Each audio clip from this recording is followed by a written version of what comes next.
गीता का 18/44 खोलिए आप। आप श्लोक बोलिए तब तक।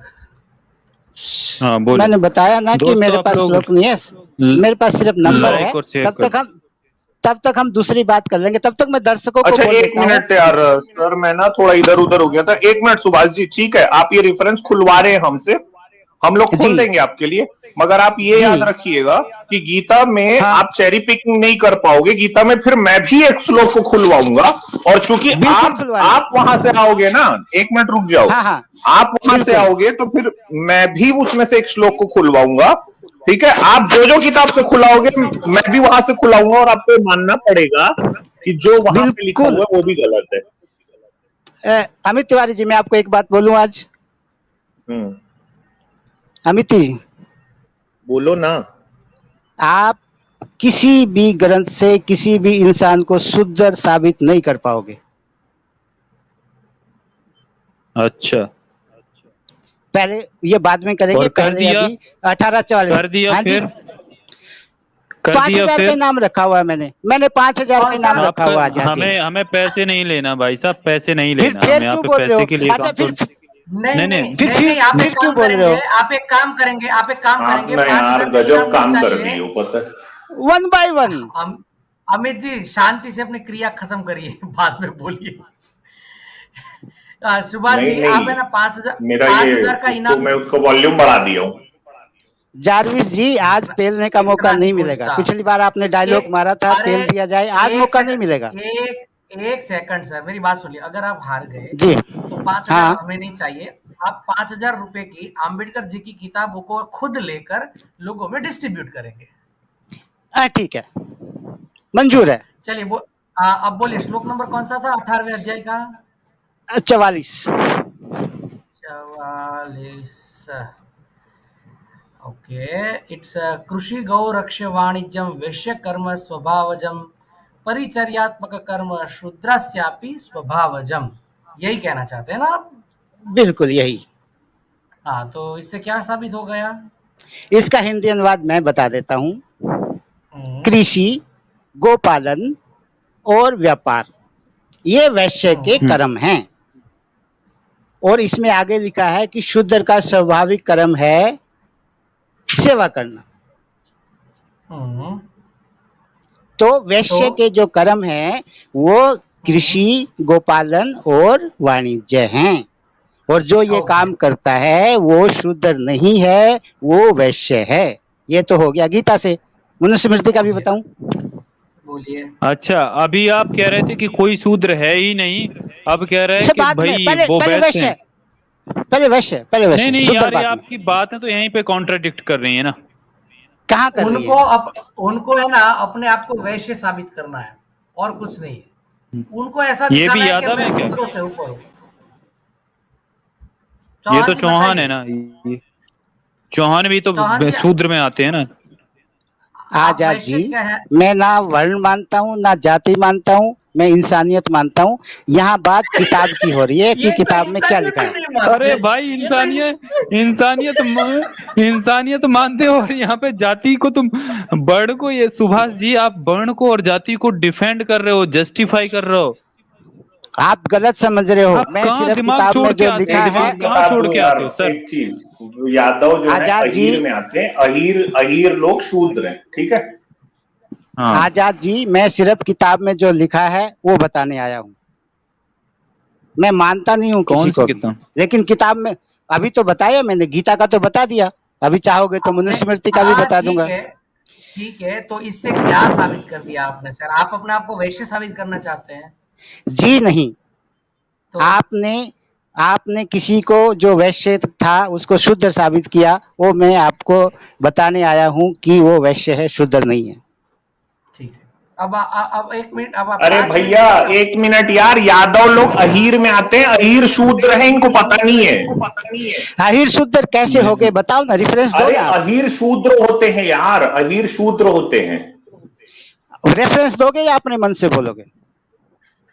रुको दिखा दूंगा रुको, आपको। मैं कुछ अमित सर, मैं एक वो यादवों के बारे में आपको मैं एक डॉक्यूमेंट भेज रहा हूँ सर, टेलीग्राम हाँ पे आप भेज दो शेयर कर आप, देंगे। हाँ हाँ हाँ। जारविस सर हैं तो जारविस सर कर देना, 1 सेकंड में करता हूँ।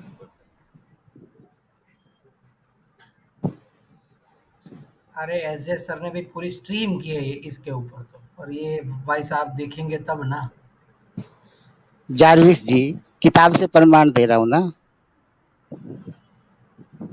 हम भी देंगे, 2 मिनट ठहरिए।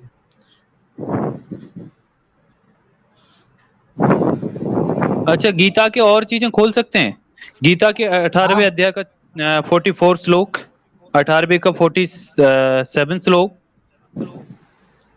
41 से ये आप लेकर पढ़, ये 47 तक। इसका हिंदी पढ़ो। 44 का, एक मिनट सर, मैं एक खोल मिनट। नहीं सकता हूँ, आजाद, आप उसका पढ़ो। हाँ हाँ हाँ सर, मैं एक आजाद, इन्होंने 44 का ही रेफरेंस दिया था कि ये वैश्यों के स्वाभाविक कर्म है, खेती गोपालन और व्यापार।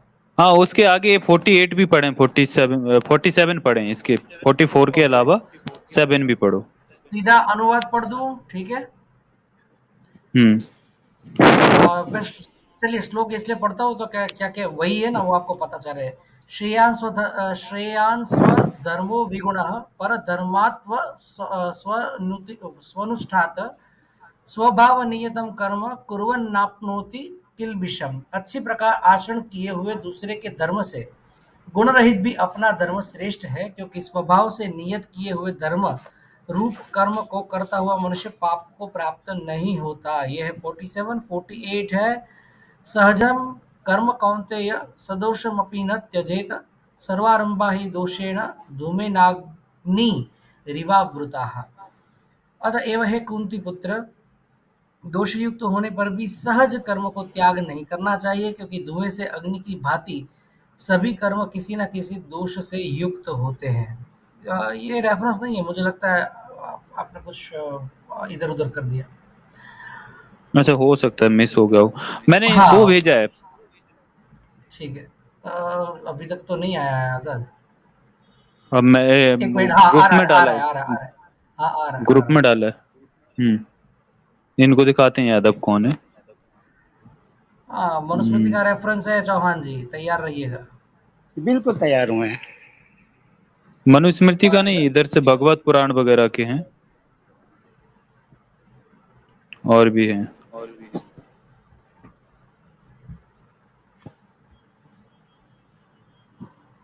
मेरे पास मनुस्मृति पड़ी है, सिर्फ मुझे स्टॉक रेफरेंस नहीं, दे वेद दोगे तो मैं वगैरह, दिखा वेद पाऊंगा। वगैरह से भी इसमें वेद वगैरह से भी हैं जारविस सर। इसमें ठीक है, ठीक है। भागवत पुराण, वेद, महाभारत और भी कई ग्रंथों से हैं। हम्म, सॉरी। डाउनलोड हो रहा है भाई।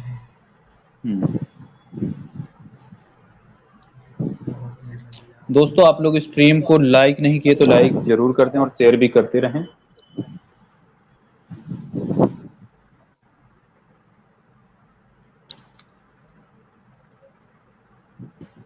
अच्छा, कार्तिक टिरिया जी का सुपर स्टिकर था, thank you sir. Manish Badan sir, जय भीम आपको भी, एंड थैंक यू। ये 5.6 MB से 5.2 पे अटक गया है, 2 बार डाउनलोड करने की कोशिश की। अमित सर, आप करें डाउनलोड।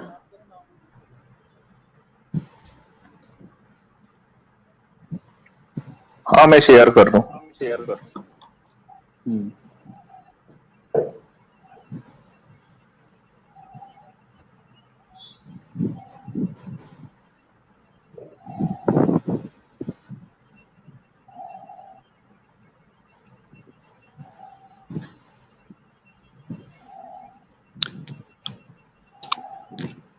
दोस्तों, लाइक और शेयर करते रहिए। स्ट्रीम को लाइक करना बहुत जरूरी है, लाइक करने से रीच बढ़ती है। चलिए, हाँ, मैं मेरी कर दूं स्क्रीन शेयर? शेयर कर दीजिए। जी, ये आ गई ऊपर है। से ही सर पढ़ के ऊपर से ही पढ़ दें। पूरे और महाभारत में कृष्ण को यदुवंशी यानी वृष्णिवंशी बताया गया है और वर्तमान के यादव अहीर श्री कृष्ण को अपना पूर्वज मानते हैं। लेकिन महाभारत और भागवत पुराण के अनुसार श्री कृष्ण का कोई भी वंशज जीवित ही नहीं बचा था। फिर सवाल यह है कि किस आधार पर यादव खुद को कृष्ण का वंशज मानते हैं।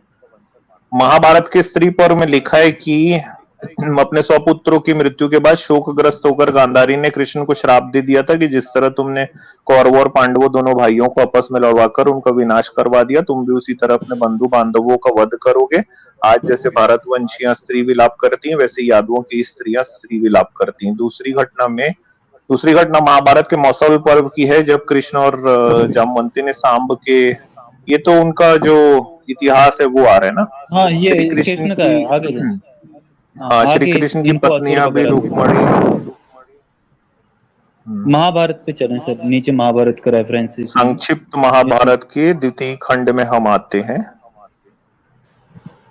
अर्जुन के संरक्षण वाले रैंडल लुटोरक वे अभीर जाति के मनुष्य थे। उन्होंने से, ये देखो भाई, यहाँ से ही आता है ना, निवास तट पर निवास करते यदुवंश के स्त्रियों को ले जा रहे थे। चलते चलते वे अत्यंत समृद्धशाली पंचनद देश में जा पहुंचे। वहां प्रांत गौ पशु तथा धन धान्य से संपन्न था।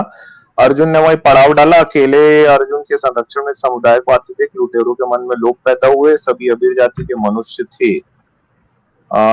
ऐसा निश्चय करके लूट का माल लेने वाले लठधारी लुटेरे वृष्णिवंशियों के समुदाय पर हजारों की संख्या में टूट पड़े। वीरवर अर्जुन के ऐसा कहने पर कि उन्होंने बातों पे ध्यान नहीं दिया, वे मूर्ख बारंबार उनके मना करने पर भी उस समूह के ऊपर चढ़ गए। इसमें वो कहाँ आ रहा है? ये तो यादवों का वो आ रहा है ना।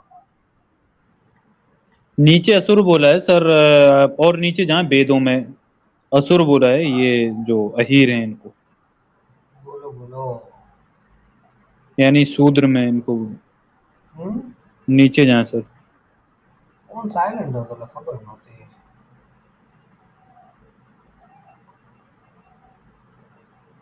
कहीं नहीं, आज स्ट्रीम છે। असुरों और असुर कृष्ण और यादवों का ब्राह्मणीकरण। वांधो नहीं, बोलो તમારો ફોન આવે। जारविस सर म्यूट कर दो।